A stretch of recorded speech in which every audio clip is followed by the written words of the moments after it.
அழகான வீடியோ தாங்க வந்திருக்கு. வீடியோ வந்து சூப்பரா இருந்துச்சு அப்படின்னு தான் சொல்லணும். நம்ம மாறன வந்து அரெஸ்ட் பண்ணிட்டாங்க. இன்னொரு பக்கம் பார்த்துக்கிட்டோம்னா, நம்ம ராமச்சந்திரன் கடையவே க்ளோஸ் பண்ணிட்டாங்க அப்படின்னு தாங்க சொல்லணும். அதெல்லாம் பார்க்குறோம். சேனலை மட்டும் மறக்காம லைக் அண்ட் சப்ஸ்கிரைப் மட்டும் பண்ணிருங்க. ஃபர்ஸ்ட்டு எடுத்தோனேயுமே வந்து கண்மணியையும் வீராவும் தான் காட்டிக்கிட்டு இருக்காங்க. அப்போ வந்து வீரா வந்து சொல்கிறாங்க, இங்கே பாரு நான் வந்து பாண்டியனோட தங்கச்சி அப்படிங்கிற மாதிரி சொல்லிக்கிட்டு இருக்காங்க. அது எப்படி இவ்வளோ செஞ்சுட்டு பாண்டியனோட தங்கச்சின்னு சொல்லிட்டு வாய் கூசாமல் இப்படி பேசிக்கிட்டு இருக்க, நான் மன்னனை கொன்னவனே நீ வந்து கூட வச்சுக்கிட்டு அவங்க கூடயே சேர்ந்து சுற்றிக்கிட்டு அண்ணனோட தங்கச்சின்னு சொல்கிறதுக்கு உனக்கு வெக்கமா இல்லையா அப்படிங்கிற மாதிரி சொல்கிறாங்க. இங்கே பாருடி அது ஒரு ஆக்சிடென்ட் மட்டும்தான் சரியா, அதுக்காக வந்து அவன் கொலை பண்ணான்னு கிடையாது. அதை ஃபஸ்ட்டு வந்து நீ மனசில் வச்சுக்கோ அப்படிங்கிற மாதிரி சொல்லிக்கிட்டு இருக்காங்க. இங்கே பாரு நான் இந்த குடும்பத்தை கெடுக்கிறதான் அப்படிங்கிற மாதிரி வந்து கண்மணி சொல்லிடுறாங்க. ஏன்டி இப்படி பண்ணுற, இதை நினச்சா அம்மா எவ்வளோ ஃபீல் பண்ணும், நீ யோசிச்சு பாரு அப்படிங்கிற மாதிரி வீரா சொல்கிறாங்க. ஓ அப்படின்னா நீ சொல்லி நான் எதுவுமே கேட்கல அப்படின்னு சொல்லிட்டு இப்போ அம்மா சென்டிமெண்ட்டை கொண்டு வந்திருக்க அப்படி தானே, யார் சென்டிமெண்ட்டை கொண்டு வந்தாலும் என்னோட நோக்கம் மாறப்போகிறதே கிடையாது அப்படிங்கிற மாதிரி சொல்லிக்கிட்டு இருக்காங்க.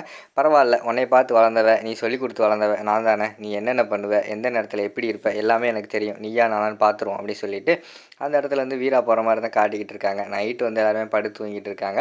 அப்போ வந்து நம்ம மாறன் இருக்கார்ல, மாறன் வந்து விடிய கறக்கல்ல அவளுக்கு வந்து முழிப்பு தட்டிட்டு எந்திரிச்சு நம்ம வீராவை பார்த்துக்கிட்டு இருக்காங்க. பரவாயில்லையே இவ்வளோ அழகாக இருக்கியே, என் பொண்டாட்டியும் அழகாத்தான் இருக்கா, ஊருக்குள்ளே பெருமையாக சொல்லிக்குவேன். என்ன அப்பப்போ கோவப்படுவா, ஏதாவது மூஞ்சில் அடித்த மாதிரி பேசுவா, அதுக்கு தகுந்த மாதிரிக்கு மித்த நேரம் வந்து நல்லா பாசமும் காட்டுவா. ஆனால் உன்னை மட்டும் என்னால் வந்து புரிஞ்சுக்கிறவே முடியலையேடி, நீ என்னை டைவர்ஸ் கேட்டால் தான் இன்னும் வந்து என் மனசுக்குள்ளே ஓடிக்கிட்டு இருக்கு. ஏன் கேட்டேன் எது கேட்டேன்னு தெரியாது. ஆனால் என் கூட வந்து சீக்கிரமாக வந்து சேர்ந்து வாழ போகிற, என் கூட வந்து என்றைக்கு நீ சேர்ந்து வாழ போகிற அப்படின்னு சொன்னியோ நான் வந்து ஃபுல் சரண்டர் ஆயிடுவேன். இப்போயே வந்து யாருக்குமே அடங்காமல் சுற்றிக்கிட்டு இருந்தேன். உடனே கல்யாணம் பண்ணதுலேருந்து உன் பின்னாடி தான் சுற்றிக்கிட்டு இருக்கேன். நீ மட்டும் என்கிட்ட நல்லா பேசிக்கிட்டேன்னு வச்சுக்கோமே, உன்கிட்ட அப்படியே சரண்டர் ஆயிடுவேன். நீ என்ன சொன்னாலும் கேட்பேன். அடுத்து ஊருக்குள்ளே போகிறான் என்னை பொண்டாட்டி தாசன் தான் சொல்ல போகிறாங்க அப்படின்னு சொல்லிட்டு அந்த இடத்துல மாறன் பேசிக்கிட்டு இருக்காங்க. டக்குன்னு வீரா வந்து முடிச்சிடுறாங்க. எதுக்கு என் பக்கத்தில் வந்த, கீழே தானே படுத்து கிடந்தா, எதுக்கு மேலே வந்த அப்படிங்கிற மாதிரி சொல்லிக்கிட்டு இருக்காங்க. ஆமாம் ஏதோ சொல்லிக்கிட்டு இருந்தியே, என்ன சொன்னேன் அப்படிங்கிற மாதிரி சொன்னாங்கன்னு கேட்காங்க. அதெல்லாம் ஒன்றும் கிடையாது, நான் ஒன்றும் சொல்லலை அப்படின்னு சொல்லிட்டு மாறனை வந்து சமாளிக்காங்க. இல்லை நீ என்ன சொன்னேன்னு எனக்கு ஒழுங்காக சொல்லிடு அப்படிங்கிற மாதிரி சொல்லிகிட்டு இருக்காங்க. அதெல்லாம் ஒன்றும் இல்லடி போடி அப்படின்னு சொல்லிட்டு அந்த இடத்துல 2 பேர் வந்து ஓடி பிடிச்சி விளாட்றாங்க. அடுத்து மாறன் வந்து அந்த இடத்துல வந்து ஒரு ரூமை விட்டு வெளியில் போயிடுறாங்க. அடுத்த சீனில் பார்த்துக்கிட்டோம்னா ஒரு கார் வந்து ஜம்முன்னு வந்து நிற்கிற மாதிரி தான் காட்டுறாங்க. அதுக்குள்ளே இருந்து பார்த்தா இன்ஸ்பெக்டர் போலீஸ் அதிகாரிலாம் நிறைய பேர் இறங்குறாங்க. இறங்கினோடனே உள்ளே வராங்க. வெளியில் பார்த்தா கார்த்தி தான் நிற்காங்க. ஹலோ என்ன சார் வேணும், எதுக்கு இப்போ வீட்டுக்குள்ளே போகிறீங்க அப்படிங்கிற மாதிரி கேட்காங்க. உன் தம்பி மாறன் இருக்கானா அப்படிங்கிற மாதிரி கேட்டவொடனே ஆமாம் இருக்கான், என்ன விஷயம் அப்படிங்கிற மாதிரி சொல்கிறாங்க. அவனை தான் பார்க்க போகிறேன், போலீஸ்காரங்க எதுக்கு வருவாங்க, அரெஸ்ட் பண்ண தான் வருவாங்க அப்படின்னு சொல்லிட்டு உள்ளே போகிறாங்க. சார் நிப்பாட்டுங்க, உள்ளேலாம் போகக்கூடாது, என்ன விஷயம், எதுக்காக வந்திருக்கீங்க, என்ன கேஸு எல்லாத்தையுமே என்கிட்ட சொல்லுங்கள் ஃபஸ்ட்டு அப்படின்னு சொல்லிட்டு கார்த்தி வந்து கேட்குறாங்க. அதெல்லாம் சொல்ல முடியாது போயா அப்படின்னு சொல்லிட்டு தள்ளி விட்டுட்டு விறுவிறு வீட்டுக்குள்ளே போகிறாங்க. வீட்டுக்குள்ளே போலீஸ்காரங்களை பார்த்தோன்னே வள்ளி வந்து பதறிடுறாங்க. என்னாச்சு, போலீஸ்காரங்க வீட்டுக்குள்ளே வந்திருக்காங்க, என்ன கார்த்தி என்ன அப்படிங்கிற மாதிரி கேட்டுக்கிட்டு இருக்காங்க. அத்தை நம்ம மாறனை வந்து அரெஸ்ட் பண்ணிட்டு போக வந்திருக்காங்க அப்படிங்கிற மாதிரி சொல்கிறாங்க. என்னது மாறனையா, மாறினதுக்கு அரெஸ்ட் பண்ணணும், அவன் என்ன தப்பு பண்ணான் அப்படிங்கிற மாதிரி வள்ளி கேட்குறாங்க. இங்கே பாருங்கம்மா உங்ககிட்ட சொல்ல வேண்டிய அவசியம் கிடையாது, அந்த அக்யூஸ்ட்டை கூப்பிடுங்க அப்படிங்கிற மாதிரி சொல்கிறாங்க. இங்கே பாருங்கள் சார், மாறன் வந்து நல்ல பையன், அவன் எந்த ஒரு கெட்ட பழக்கமும் செய்ய மாட்டான், தயவுசெய்து நம்புங்க, உங்களுக்கு ஏதோ பொய்யா வந்து கேஸ் வந்திருக்கு அப்படிங்கிற மாதிரி சொல்கிறாங்க. பொய்யா கேஸ் வந்துச்சா, அதெல்லாம் கேஸ் வந்தது கரெக்டாக இல்லையான்னு சொல்லிட்டு நான் அப்புறம் சொல்கிறேன், ஃபஸ்ட்டு அக்யூஸ்ட்டை கூப்பிடுங்க அப்படின்னு சொன்னோடனே மாறனை வந்து கூப்பிட்டு விட்றாங்க. வரும்போது பார்த்தா மாறன் வீரா 2 பேரும் தான் வராங்க. வந்தவொடனே ஏயா எவ்வளோ தைரியம் இருந்தால் ஒரு கொலையை அசால்ட்டாக பண்ணிவிட்டு வீட்டில் இருக்கியே அப்படிங்கிற மாதிரி சொல்லிக்கிட்டு இருக்காங்க. என்ன சொல்கிறீங்க, யாரை கொலை பண்ணா அப்படிங்கிற மாதிரி சொன்னவொடனையும் என்னது யாரை கொலை பண்ணாங்களா, ஒருத்தனை ஆக்சிடெண்ட் ஆக்கிட்டு நீ பாட்டில் கண்டுக்காமல் போயிட்டு யாரை கொண்டான்னு கேட்டுக்கிட்டு இருக்கியே, எல்லாம் நீ தான், உன் மேலே கேஸ் வந்திருக்கு வா அப்படிங்கிற மாதிரி சொல்லிகிட்டு இருக்காங்க. கேஸ் யார் கொடுத்தா அதை சொல்லுங்கள் ஃபஸ்ட்டு அப்படின்னு சொல்லிட்டு வீரா வந்து கேட்குறாங்க.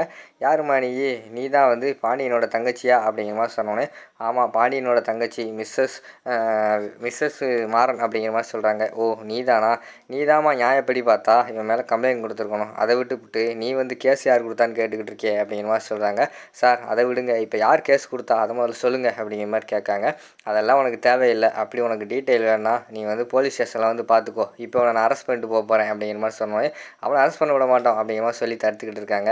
இங்கே பாரு, இப்போ நீயா வந்தேன்னா உன் மேலே எந்த சேதாரமும் இருக்காது, அப்படியே கூப்பிட்டு போவேன், மறுத்தேன்னா அடித்து தான் கூப்பிட்டு போவேன் அப்படிங்கிற மாதிரி சொன்னோன்னே சரி சார் நானே வரேன், அத்தா எனக்கு ஒன்றும் ஆகாது, நான் சீக்கிரமாக இங்கே வீட்டுக்கு வந்துடுறேன் அப்படிங்கிற மாதிரி சொல்லிகிட்டு இருக்காங்க. சரின்னு சொல்லிட்டு மாறனை வந்து கூப்பிட்டு போயிடுறாங்க. அடுத்து பார்த்தா வள்ளி வீரா பதட்டமாயிடுறாங்க. வள்ளி வந்து அண்ணனுக்கு கால் பண்ணுங்கன்னு சொல்கிறாங்க. டக்குன்னு பார்த்தா நம்ம இது கேஸ் கொடுத்ததே வந்து நம்ம கண்மணி தானே. டக்குன்னு அவங்க வேறு ஒரு பிளான் போட்டு இன்கம் டேக்ஸ் ஆஃபீஸருக்கு கால் பண்ணி இவங்க வட்டி வட்டி கட்டலை, சாரி இவங்க வந்து டேக்ஸ் கட்டலை அப்படிங்கிற மாதிரி சொல்லிவிட்டு கம்ப்ளைண்ட் கொடுத்துட்றாங்க. பார்த்தா வள்ளி வந்து இவங்களுக்கு கால் பண்ணுறாங்க ராமச்சந்திரனுக்கு.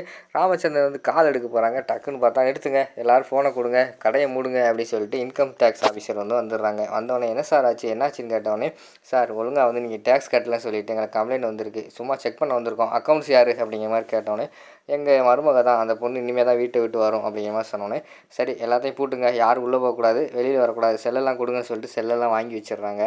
வள்ளியும் வீராவும் மாற்றி மாற்றி கால் பண்ணுறாங்க. அவங்க பார்த்தா ஃபோனே தான் வாங்கி வச்சிடுறாங்களா, ரிங் ஆகிக்கிட்டு இருக்குது, ஃபோன் எடுக்கலை. அவங்க டேக்ஸ் ஆஃபீஸர் வந்து எல்லாமே எல்லாமே செக் பண்ணிக்கிட்டு இருக்கிற மாதிரி காட்டுறாங்க. சரி வாங்க, இங்கே இருந்தால் கதைக்கு ஆகாது, உடனே வந்து நம்ம கடைக்கு போவோம் அப்படின்னு சொல்லிட்டு 3 பேர் கிளம்பி கடைக்கு வர மாதிரி தான் காட்டிக்கிட்டு இருக்காங்க. கடைக்கு வெளியில் போலீஸ்கார் வந்து தடுத்து நிப்பாட்டுறாரு. அம்மா உள்ளே போகக்கூடாது, உள்ளே வந்து ரைடு நடந்துக்கிட்டு இருக்குது, நீங்கள் 3 பேர் வெளியில் இருங்க, ரைடு முடிஞ்ச பிறகு உள்ளே போங்க அப்படிங்கிற மாதிரி சொல்கிறாங்க. நான் இங்கே தான் வேலை பார்க்குறேன் அப்படிங்கிற மாதிரி சொல்கிறாங்க. அதெல்லாம் கிடையாதுமா, யாரும் உள்ளே போகக்கூடாது, உள்ளே போனால் என்னை தான் திட்டுவாங்க அப்படிங்கிற மாதிரி சொன்னோன்னே உடனே வள்ளி வந்து சொல்கிறாங்க, இவர்கிட்ட விஷயத்த சொல்லி விடுமா உள்ள அப்படிங்கிற மாதிரி சொல்கிறாங்க. இல்லைம்மா யாரையுமே உள்ள விட மாட்டேன்னு சொல்லிக்கிட்டு இருக்காங்க, இப்போ என்ன பண்ணுறதுன்னு சொல்லிட்டு யோசிச்சுக்கிட்டு, சரி வாங்க உடனே நம்ம வந்து போலீஸ் ஸ்டேஷனுக்கு போவோம்னு சொல்லிட்டு 3 பேர் வந்து போலீஸ் ஸ்டேஷனுக்கு போகிற மாதிரி காட்டுறாங்க. அதோட பார்த்துக்கிட்டிங்கன்னா அந்த எபிசோடு வந்து முடிச்சிடுறாங்க.